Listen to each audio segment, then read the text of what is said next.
just a quick little like story before I started the review. I thought this was pretty neat. So I do work in the movie theater. I've said that many times in my videos. I do work in a movie theater, and I worked there for a while. I worked there when Black Panther came out, and where I work, it's an IMAX theater. So we have an IMAX screen, and it's the only IMAX theater around my area. Like I think it's the only one, like, I don't know how, like, in South Carolina what it is or how many IMAX screens in South Carolina, but for in our general area in Greenville, South Carolina, it's the only IMAX screen. It's the only one. So a lot of people came to see Black Panther in IMAX. Well, the Color Purple Broadway show was actually playing in Greenville in the big stage, whatever, and one night before we were closing, it was like the last showing in IMAX, the entire cast of Color Purple came and watched it in watched Black Panther. And so I didn't realize it, but the actress, Cynthia Erivo, I can't say her last name, Cynthia Erivo, she's in this movie, and she was one of the cast members, and we talked to every single one of them. I don't have a picture, but me and one manager talked to her, like we met her.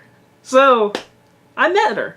It's pretty cool. Bad Times at the El Royale. This movie is directed by Drew Goddard, who did the screenplay for Cloverfield and The Martian, and he also directed the 2012 movie The Cabin in the Woods, which in my opinion is a very underrated horror film, which is a very smart film too, and a lot of people say the movie Josh Whedon directed. I don't know, but for my opinion, I feel like he directed it because this movie stars Jon Hamm, Cynthia Erivo, Dakota Johnson, Chris Hemsworth, Jeff Bridges, the kid from Strangers 2, and who am I forgetting? Oh, and the girl from Pacific Rim Uprising. Blah. But it was the young girl. She's in this movie. So this movie is basically set in Nevada and California. This hotel is split right in half. There's literally a red line going straight through the middle of the hotel. Or the motel, the El Royale. One part's California, one part's Nevada. One part of the hotel costs $1 more than the other one in Nevada. One side of it is allowing gambling and drinking, and then the other side doesn't. It's really neat in my perspective of the setting. And the movie is all these strangers come together. They all don't know each other. They're all there for some reason, whatever. Until Jon Hamm figures out that there is something up with this motel. There's a hallway behind every room of the hotel. In the mirror, you can see through the rooms. There's something wrong with the motel. And every person has secrets and a story behind them. Why they are here. Why in this motel. Why the certain rooms. Again, it's like a mystery kind of movie. And if you know me, I'm a sucker for these movies. I have done in the past reviews of movies that I gave high grades for, like Murder on the Orient Express. I think I like that movie a lot more than other people did. I just like mystery movies. I do. I am a sucker for them. And my personal opinion, I still love The Hateful Eight. That is a movie I love. Tarantino, everything. This movie reminded me of The Hateful Eight in so many ways that I loved. And so this movie is getting very decisive reviews. People are either loving it or hating it. And I'm one of those people that love it. I thought this movie was great. I really, really had a blast with this movie. And I will say this, the trailers make it seem like a big, fun, mystery kind of movie. In the trailers, it's not that. It's a character piece. 100%. It's just like Hateful Eight in like a long movie with dialogue and character building.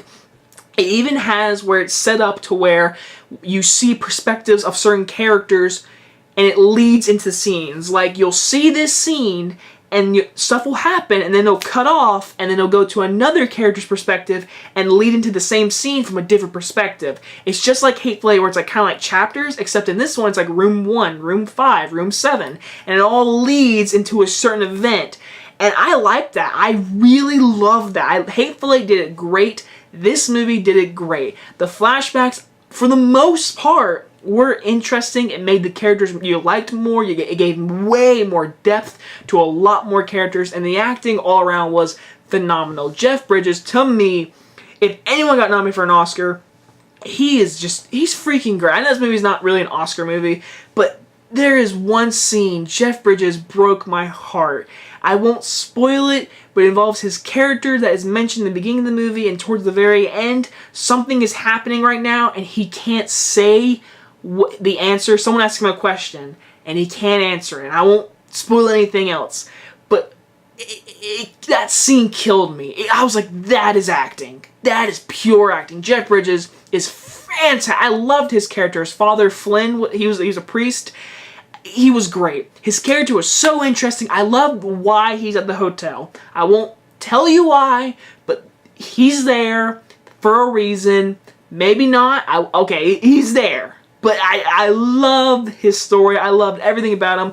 Him and her, Cynthia Evero, build a relationship the woman actually met. They build a great relationship, and she is such a good actress. I mean, I met her in person, but dang is she good. I wish I saw this movie and then I met her, because I would have told her, ma'am, you are a fantastic actress, and dang, she can sing. Oh my gosh, she can sing. She is great. She steals almost every scene in this movie, but she was great. I love Dakota Johnson. I know she's in 50 Shades, whatever, but if I had to say anything positive about 50 Shades, she's the best part. This movie, she's great. I really cared for her character. She's kind of a douchebag at first, but then you get to see her flashbacks, you get to see about her. I really liked her. The girl from Pacific Rim Uprising, the young girl, in this movie, she doesn't get to talk a whole bunch, but I liked her. I liked her in this movie. I liked her a lot. She was an interesting character. It did get a little weird in some parts toward the end. If you've seen it, then you'll be like, oh, I get what Jacob's saying. Yes, there's some parts I'm like, okay, that's a little weird. The kid from The Strangers 2, he's the bus boy. Very, very interesting character, and he gets dealt with in some ways. He gets some bad luck in this movie, is all I'm going to say. But he was great. He was really good. I mean, I liked him in Strangers 2, because I like that movie. But he was really good in this movie. I want to see him in way more stuff now. Who am I forgetting? I'm saving one person for last. I know who I'm saving for, but John Hamm. John Hamm's in this movie. He's really good, but yeah. I'm not going to spoil anything about him, but he's really good when he's in it. That's all I'll say about it. Nick Offerman is also in this movie. I know some people know that, but some people don't. But I won't tell you anything about him. He's in it. He's good when he's in it, but he's in it. But now, the one person, to me, that really stole every scene. He doesn't come in until like the very end of the movie. Chris Hemsworth was great. I know some people really hate his character. He's kind of this hippie guy. But I thought he stole almost the entire movie. Like, all the acting was just perfect. But Jeff Bridges was great. All the acting was great. But Chris Hemsworth, to me, towards the end of the movie, there's no more flashbacks. It just goes straight forward. It's all together, one storyline. And when he comes in, that's when it happens. I thought Chris Hemsworth was great. I would almost say, I think Chris Hemsworth, maybe in my mind, my beautiful mind, I feel like he might deserve a supporting nomination. I'm going to go that far. I'm going to say I thought he was that good. I really liked him in this movie. I know a lot of people were having problem with him, but for me, I thought he was fantastic. I loved Chris Hemsworth in this movie.